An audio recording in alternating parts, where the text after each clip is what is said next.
नमस्कार, स्वदेश न्यूज की खास पेशकश में आप सभी का स्वागत है। मैं हूं आपके साथ भागीरथ साहू। छत्तीसगढ़ में लंबे समय के इंतजार के बाद कांग्रेस ने प्रत्याशियों की सूची जारी कर दी, जिसमें 30 प्रत्याशियों के नाम की घोषणा की गई है। लिस्ट के मुताबिक 7 नए चेहरों को मौका दिया गया है। कांग्रेस की पहले लिस्ट में दुर्ग ग्रामीण से ताम्रध्वज साहू को टिकट दिया गया, साजा से रविंद्र चौबे, पंडरिया से नीलकांत चंद्रवंशी, कवर्धा से मोहम्मद अकबर, खैरागढ़ से यशोदा वर्मा, डोंगरगढ़ से हर्षिता स्वामी बघेल, राजनांदगांव से गिरीश तेवागन को टिकट मिला है। भूपेश बघेल को पाटन से उम्मीदवार बनाया गया है। वहीं टीएस सिंहदेव को अंबिकापुर से टिकट दिया गया है। आपको बता दें कि छत्तीसगढ़ में 2 चरणों में विधानसभा की 90 सीटों के लिए 7 और 17 नवंबर को मतदान होना है। पहली सूची में मुख्यमंत्री भूपेश बघेल और उप मुख्यमंत्री टीएस सिंहदेव का भी नाम शामिल है। बघेल अपनी परंपरागत पाटन सीट से मैदान पर उतरे हैं। यहां उनका मुकाबला भाजपा उम्मीदवार और उनके भतीजे विजय बघेल से होगा। विजय इस वक्त भाजपा सांसद हैं। इसी तरह उप मुख्यमंत्री टीएस सिंहदेव को एक बार फिर अंबिकापुर से पार्टी ने टिकट दिया है। यहां अभी भाजपा ने अपने उम्मीदवार का ऐलान नहीं किया है। विधानसभा अध्यक्ष चरणदास महंत को सख्ती से फिर से टिकट दिया गया है। भूपेश बघेल और टीएस सिंहदेव के साथ ही कैबिनेट में शामिल सभी 13 मंत्रियों को फिर से टिकट दिया गया है। कैबिनेट मंत्री और दुर्ग ग्रामीण से विधायक ताम्रध्वज साहू फिर इसी सीट से मैदान में होंगे। बघेल सरकार के अन्य मंत्रियों कवासी लखमा, कोंटा, रविंद्र चौबे को साजा, मोहम्मद अकबर को कवर्धा, शिव कुमार डहरिया को आरंग, अनिल भेड़िया को डोंडी लोहारा, जय सिंह अग्रवाल को कोरबा, उमेश पटेल को खरसिया, अमरजीत भगत को सीतापुर, मोहन मरकाम को कोंडागांव से टिकट दिया गया है। मंत्री गुरु रुद्र कुमार की सीट बदली गई है। पार्टी के इकलौते सांसद दीपक बैज को चित्रकूट से मैदान में उतारा गया है। बैज अभी बस्तर लोकसभा सीट से सांसद है। उधर बात भाजपा की करें तो छत्तीसगढ़ में भाजपा उम्मीदवारों की 2 लिस्ट आ चुकी है। पहले लिस्ट में 21 प्रत्याशियों की घोषणा हुई थी। दूसरे लिस्ट में 64 प्रत्याशियों की घोषणा की गई। आपको बता दें कि छत्तीसगढ़ में विधानसभा की 90 सीटें हैं। भाजपा 85 पर उम्मीदवारों का ऐलान कर चुकी है। तो कुल मिलाकर कहा जा सकता है कि अब चुनावी रण तैयार है और मैदान में रणबांकुर है। देखना होगा कि किसमें कितना दम है और इस बार चुनावी बाजी किसके साथ है। इसी खास मुद्दे पर हम चर्चा करेंगे, लेकिन पहले सुन लेते हैं कुछ प्रतिक्रिया। नवरात्रि पर्व की भी और आज अग्रसेन जयंती, उसकी भी बधाई। ये दारी फिर कांग्रेस के बारी। कांग्रेस आएगा और जनता का सेवा करने का पुनः अवसर मिलेगा। जिस प्रकार से इस धान के कटोरा को हमने संजोया है, धान के कटोरा के मालिक लोग कर्ज में डूब गए थे, यहाँ के किसान, उनको उबारने का काम किया है, उनको आर्थिक रूप से समृद्ध करने का। जहां पूरे हिंदुस्तान में सबसे ज्यादा धान का कीमत छत्तीसगढ़ में दे रहे हैं, जहां के नागरिकों को खाने को कोई चिंता नहीं है, फ्री में चावल हम दे रहे हैं, तो इससे अच्छा और सरकार कहां मिलेगा। कांग्रेस पार्टी ने आज अपने 30 प्रत्याशियों की पहली सूची जारी की है। नवरात्रि के पहले दिन सूची जारी कर अपने आप को सनातन प्रेमी होने का जो ढोंग कांग्रेस पार्टी कर रही है और लगातार सनातन और सनातन प्रेमियों से घृणा करने का काम कांग्रेस पार्टी ने लगातार किया है। जिस प्रकार से कांग्रेस पार्टी को 8 अपने विधायकों की टिकट काटनी पड़ी है, ये बताता है कि कांग्रेस सरकार ने प्रदेश में जनता के लिए कुछ भी नहीं किया और उसका ठीकरा विधायकों पर भूपेश बघेल जी फोड़ने का काम कर रहे हैं। फिर से भ्रष्टाचारियों को संरक्षण देने वालों को कांग्रेस पार्टी ने प्रत्याशी बनाकर ये बता दिया है कि वे भ्रष्टाचार आगे भी करना चाहेंगे, पर जनता तैयार है इनसे भ्रष्टाचारियों को सबक सिखाने के लिए। तो 30 नामों का ऐलान कर दिया यहां पर छत्तीसगढ़ के रण में। हालांकि बहुत समय से इंतजार था कि कांग्रेस की पहली लिस्ट कब आएगी, और जहां पर जिन राज्यों में चुनाव है, आज उन मध्य प्रदेश में भी पहली लिस्ट जारी की गई, छत्तीसगढ़ में भी पहली लिस्ट जारी की गई है। और इसको लेकर कहीं ना कहीं बीजेपी ये भी कह रही है, अभी आपने सुना अरुण साहब का बयान कि वो कह रहे हैं कि जिस तरह से कांग्रेस अपने आप को सनातन प्रेमी बताने की कोशिश कर रही है, लेकिन हमने देखा है कि किस तरह से सनातन का अपमान किया जाता है कांग्रेस पार्टी में। लेकिन यहां पर कांग्रेस की तरफ से कहा जा रहा है कि बड़ा ही शुभ मुहूर्त है आज, और आज हमने अपनी पहली लिस्ट जारी की। और इस पे देखा जाए तो कहीं ना कहीं जो समीकरण है यहाँ पर भूपेश बघेल के जो समर्थक विधायक हैं, जो खासकर इस लिस्ट पहली लिस्ट में कहीं ना कहीं भूपेश बघेल की चली है, ऐसा लग रहा है। मैं चली इसलिए शब्द का इस्तेमाल कर रहा हूं क्योंकि राजनीति में ये जरूर कहा जाता है कि किसकी चल रही है, केंद्र नेतृत्व की चल रही है या फिर प्रदेश में जो भूपेश बघेल है उनकी चल रही है। लेकिन यहां पर जिस तरह से नामों का ऐलान किया गया, ऐसा लग रहा है कि यहां पर भूपेश बघेल की इच्छा का ध्यान रखा गया। चलिए इसी खास मुद्दे पर हम चर्चा करते हैं और चर्चा करने जो मेहमान हमारे साथ मौजूद है मैं उनका आप लोगों से तारुफ कर रहता हूं। हमारे साथ हैं बीजेपी प्रवक्ता तौकीर रजा जी और कांग्रेस प्रवक्ता शारिक रईस खान जी। शारिक जी, सबसे पहले सवाल आपसे, बहुत लंबे समय से इंतजार कर रहे थे कि कांग्रेस की पहली लिस्ट कब आएगी। अब कांग्रेस की लिस्ट आ चुकी है और आज बड़ा ही शुभ मुहूर्त है। आज से दुर्गा जी की शुरुआत हो गई है और यहाँ पर जिस तरह से आज नवरात्रि की शुरुआत हुई है, आप लोग ने पहली लिस्ट यहाँ पर जारी की है। पहले इसका भी जवाब दीजिएगा, जिस तरह से अरुण साहू जी कह रहे हैं कि भाई आप लोग सनातनी होने का दिखावा कर रहे हैं कांग्रेस पार्टी, लेकिन सनातनी जिस तरह से आप लोग अब बदनाम करने की कोशिश करते हैं सनातन धर्म का, और नवरात्र के पहले दिन आप लोग लिस्ट जारी करके बड़ा सनातन धर्मी आप लोग बन रहे हैं, इसका भी जवाब दीजिएगा। और साथ में क्या समीकरण इसमें आप लोग देख रहे हैं, क्योंकि अगर मैं देखूं यहां पर अगर इसको टोटल कर रहे हैं, क्योंकि 14 आप लोग ने एसटी को इसमें जो नामों का ऐलान किया है, जो 30 में से 3 इसमें एससी हैं और 1 इसमें अल्पसंख्यक है, टोटल मिला के 18 हो गए हैं। और आप लोग जिस तरह से लगातार जातिगत आरक्षण की बात कर रहे हैं, तो यहां पर वो समीकरण दिखाई नहीं दे रहा है। तो क्या समीकरण आप लोग ने साधा है? और अरुण साहब ने जो कहा है सनातन प्रेमी बनने का ढोंग कर रहे हैं आप लोग, इस पर भी जरूर जवाब दीजिएगा आप। देखिए साहू जी, निश्चित रूप से आज भारतवर्ष में एक बहुत बड़ा दिन रहता है, एक बहुत शुभ दिन रहता है और इस शुभ दिन कांग्रेस पार्टी ने अपने प्रत्याशियों की घोषणा करी है। और हमने एक निश्चित अपनी हमारी जो प्रक्रिया थी, एक जो हमारे निर्धारित मापदंड थे, जो नीचे लेवल से ब्लॉक लेवल से होकर हमने अपने कार्यकर्ताओं से लेकर रायशुमारी करके फिर उसके बाद अंतिम में आला कमान और जो हमारे सब प्रदेश के वरिष्ठ नेता है उन सबसे मिलकर एक बेहतर से बेहतर प्रत्याशी देने की कोशिश हमने की है। और निश्चित रूप से जो हमारी सरकार के कार्य है, हम उन जन कल्याणकारी कार्यों के आदरणीय भूपेश बघेल जी और कांग्रेस सरकार ने इन 5 वर्षों में जो जनता के साथ न्याय किया है, जनता के बीच में समाज के और प्रदेश के हर वर्ग के बीच में एक जो भरोसा कायम किया है, उस भरोसे के दम पर हम चुनाव मैदान में जाएंगे। और दूसरी बात, जो भारतीय जनता पार्टी या अरुण साहू जी से किसी के सनातनी होने का या किसी के ये इन स्वयंभू ठेकेदारों से प्रमाण पत्र लेने की जरूरत नहीं है।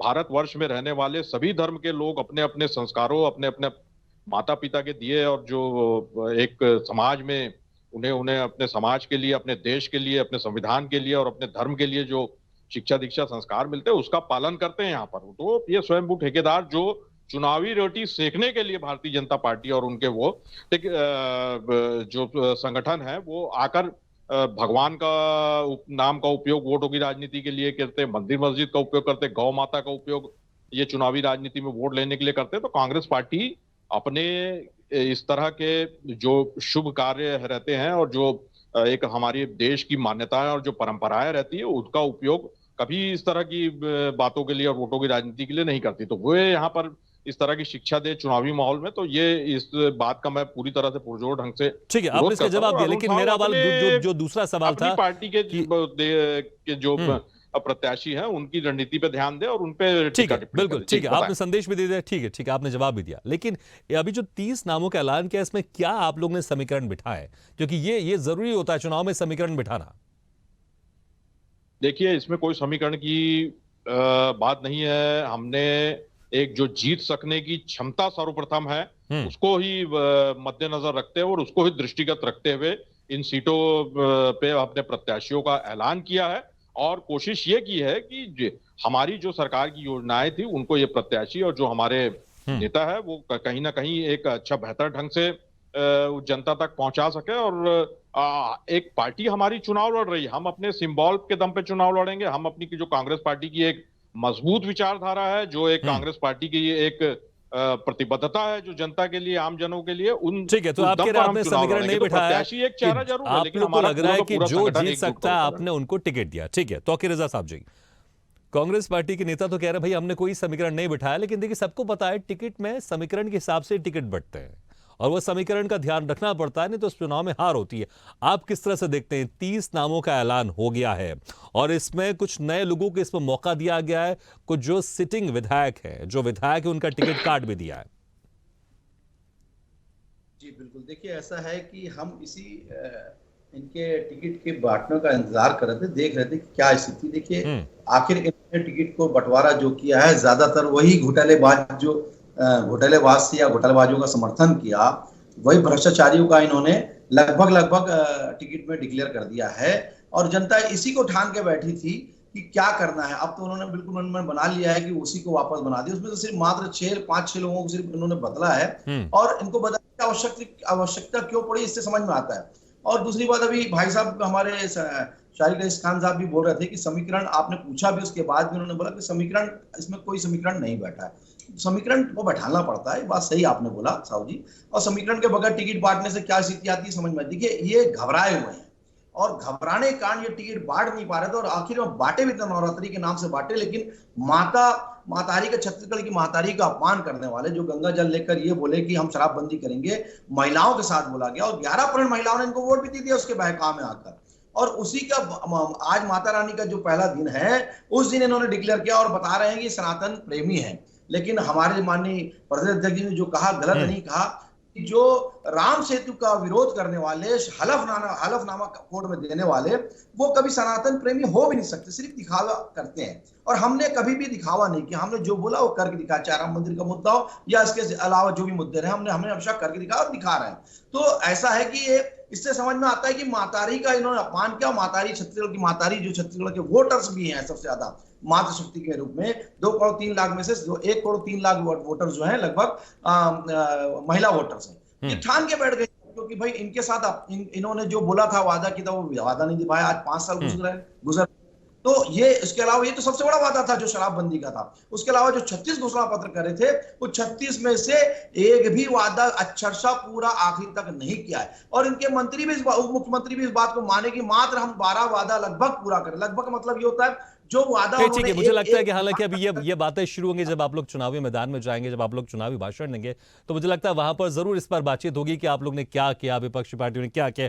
लेकिन फिलहाल अभी हम थोड़े समीकरण की बात करें जो टिकट आप लोग ने बांटे। ठीक है, शारिक रईस खान जी, अगर देखिए मुख्यमंत्री भूपेश बघेल अपने वर्तमान विधानसभा क्षेत्र पाटन से लड़े और उनके सामने उन्हीं के भतीजे विजय बघेल मैदान में जो इस वक्त सांसद हैं, कैसे देखते हैं आप? क्योंकि देखिए यहां पर देखें बीजेपी ने कई बड़े मंत्रियों के भी मैदान में उतारा, सांसदों को भी उतारा। और अगर हम देखें दूसरी तरफ, देखिए हम रमन सिंह के सामने, उनके जो विधानसभा सीट, उनके सामने आपने एक नए उम्मीदवार को उतारा है। तो ऐसा लग रहा है कि जैसे आप लोग नए उम्मीदवार को उतारकर आप लोगों ने सरेंडर कर दिया है, लेकिन यहां पर भूपेश बघेल के सामने एक मजबूत दावेदार को उतारा गया, उन्हीं के भतीजे को उतारा गया है।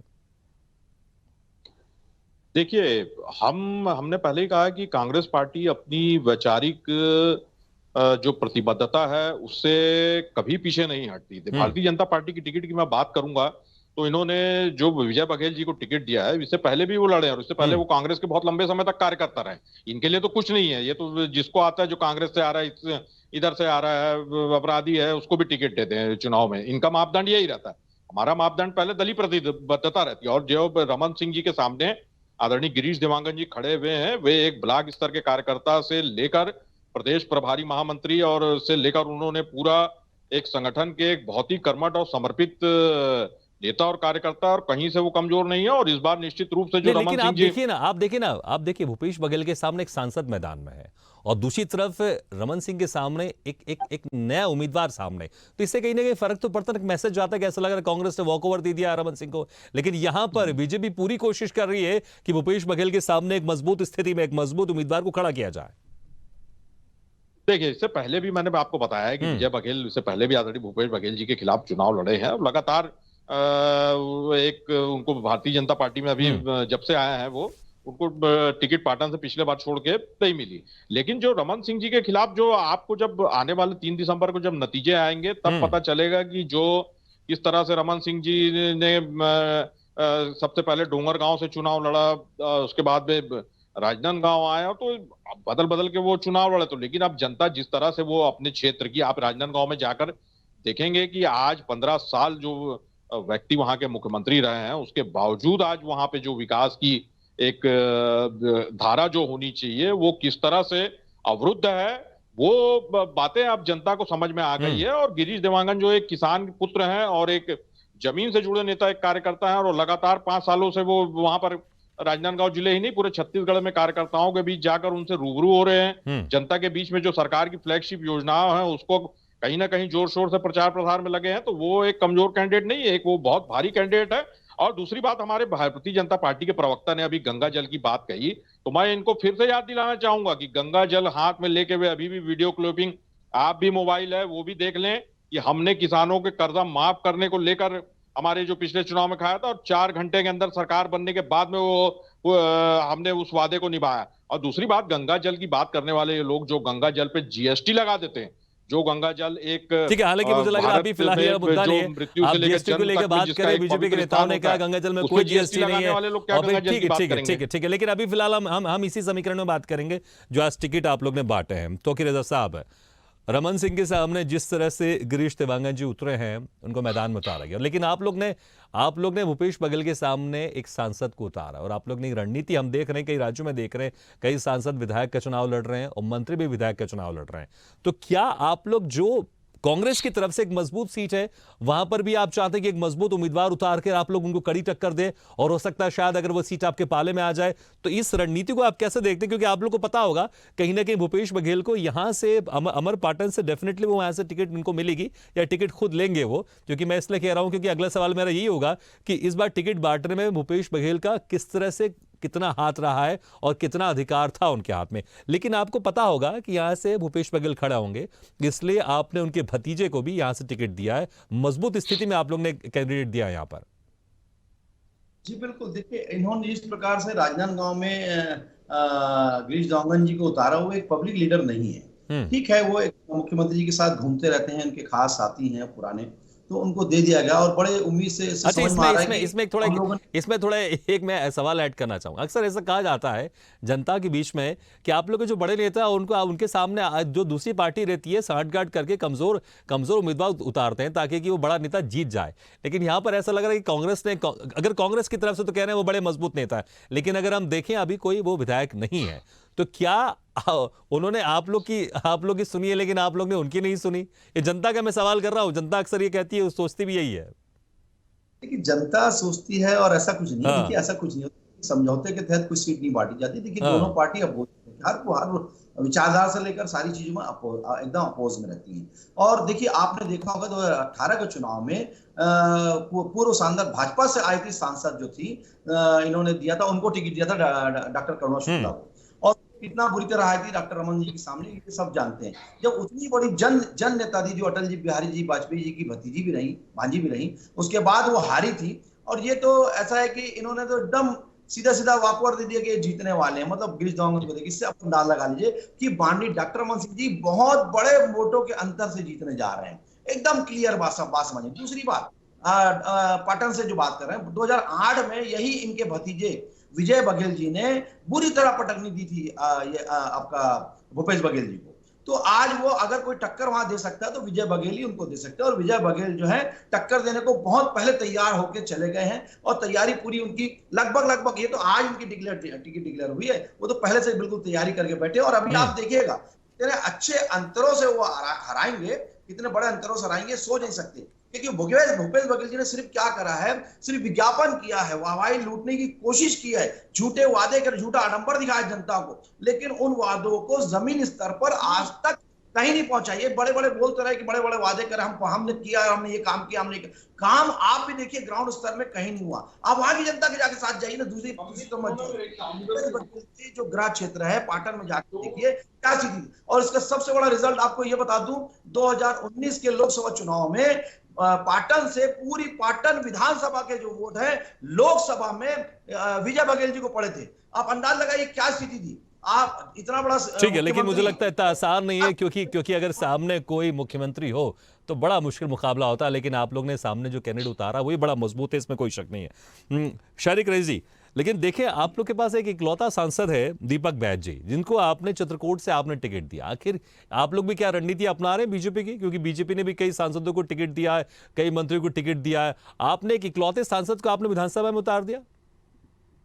देखिए हमें बीजेपी की रणनीति अपनाने की जरूरत नहीं है। हमने जो अपने टिकट की प्रक्रिया मापदंड, मैंने पहले भी कहा कि उसी की प्रक्रिया के तहत पे ही टिकट बांटी गई है। और जो समीकरण आपने पूछा था, तो हमारा समीकरण ये जीत सकने की क्षमता और उस क्षेत्र में लोकप्रियता और आदरणीय दीपक बैज जी ठीक है, हमारे लेकिन जो मेरा पहला युवा- सवाल था, समय कम है, आपने वो जवाब नहीं दिया क्योंकि आप लगातार जाति के जनगणना की बात कर रहे हैं। लेकिन अगर 30 में से अगर आप देखें 18 टिकट आपने, उसमें से 14 एसटी है, 3 एससी और एक अल्पसंख्यक, टोटल मिला के 18, सिर्फ बचे 12। उसमें कुछ जनरल भी होंगे, कुछ ओबीसी भी होंगे। तो जिस तरह से आप ओबीसी जाति का जनगणना को लेकर आप लगातार मुखर है, यहां पर अभी वो समीकरण दिखाई नहीं दे रहा है। ठीक है, चलिए, हालांकि मुझे लगता है बड़ी लंबी डिबेट, इस पर हम और ज्यादा चर्चा कर सकते हैं। लेकिन बहुत बहुत शुक्रिया आप दोनों अभी मेहमानों 60 का। टिकट और डिक्लेयर होनी है जी, साहब। नहीं ठीक है, देखते हैं, लेकिन अभी इस 3 सीटों में से वो समीकरण तो नहीं दिखाई दे रहा है ना। ठीक है, चलिए, समय समाप्त हो गया। बहुत बहुत शुक्रिया आप दोनों मेहमानों का, तौकीर रजा जी, शारिक रईस खान जी, बहुत बहुत शुक्रिया हमारे इस खास चर्चा में शामिल होने के लिए। तो छत्तीसगढ़ का रण, अब कांग्रेस की तरफ से पहले लिस्ट जारी कर दी गई, 30 नामों का ऐलान कर दिया गया। इसमें बड़े बड़े नेताओं को टिकट दिया गया है, मुख्यमंत्री को टिकट दिया गया, उप मुख्यमंत्री को दिया गया, और खासकर यहां पर एक सांसद, जो इकलौते सांसद दीपक बैज, उनको भी चित्रकूट से यहां पर टिकट दिया है। देखना होगा यहां पर कि अब कांग्रेस की तरफ से टिकट बांटे गए, क्योंकि अब यहां पर क्लियर है कांग्रेस के सामने बीजेपी का कौन होगा, बीजेपी के सामने कांग्रेस का कौन होगा, और किस तरह से दोनों मैदान में उतरेंगे। और जब रिजल्ट आएगा, क्योंकि 7 सितंबर और 17 सितंबर को यहां पर वोटिंग होगी और रिजल्ट आएगा 3 दिसंबर को, तो देखना होगा 7 नवंबर और 17 नवंबर को यहां पर वोटिंग होगी और 3 दिसंबर को डिक्लेयर होगा यहां पर चुनाव परिणाम। तो देखना होगा इस चुनाव परिणाम में कौन बाजी मारता है। इसी के साथ हमारे इस खास पेशकश में फिलहाल इतना है, लेकिन खबरों का सिलसिला लगातार जारी। आप देखते रहिए स्वदेश न्यूज। सबसे पहले तेज।